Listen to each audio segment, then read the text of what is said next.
This is Bill back again one more time to explore the answer to the question, what is building kingdom communities? It is first and foremost creating connections in the community pathways that are scattered throughout the neighborhoods. An important question to ask is how? How do we create a connection? It is simple. A common connection is created through a common table. Well, I know you're going to ask this question. What is a common table? And why is a common table needed anyway? It is common because we all share those same community connections and share those same common conditions. And we call it a table because it is a common place where we all meet and gather together. Everyone at this common table comes together as mutual partners and mutual friends, all joined together to face and confront the problems and issues of each neighbor who participates. Common tables are anywhere and everywhere that our common humanity meets, gathers, and joins together.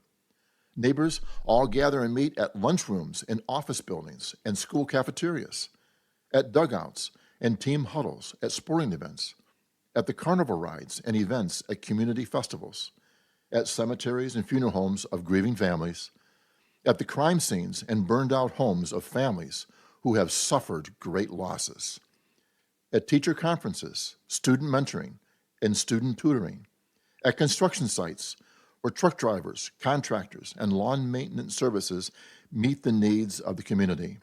These are just but a few of the common places and spaces where the neighborhood joins together. But a very, very important point has to be made here. There is a unique and one-of-a-kind member who serves at every common table. This member serves as the shepherd who comes and delivers good news. What makes our shepherd unique and one of a kind? Well, Scripture says the shepherd comes to lay down his life for the sheep. This shepherd comes to be a connection between a divine solution and a human problem. Our shepherd comes very qualified to serve in his divine nature as flesh and blood. The Scriptures also say he is the perfect imprint and very image of God's nature. John as well says, this shepherd was there in the beginning, and all things were made by him, and in him was life and light to all things. Indeed, he is the one and only shepherd who comes uniquely prepared to serve at each common table. But another very important point here also has to be made as well. Our shepherd comes and serves with a human nature. This one-of-a-kind shepherd with the divine nature also shares a common humanity with all neighbors who join and participate at any common table. Scriptures say, and being made in the likeness of men, he became completely human, but was without sin, being fully God and fully man. He is Emmanuel, God with us, Jesus Christ. And still, there is another very important point that has to be made. Our shepherd comes to serve at our common table with humility.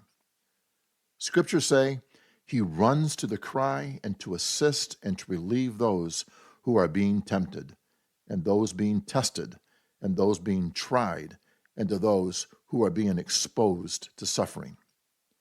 Though our shepherd comes in the nature and image of God, he humbled himself and comes to all common tables in his human nature. And as Isaiah said, he comes to comfort the people that their iniquity is pardoned, that they have received from the Lord's hand double for all their sins, to make the crooked straight, to make the rough places plain, and to reveal all flesh the glory of the Lord.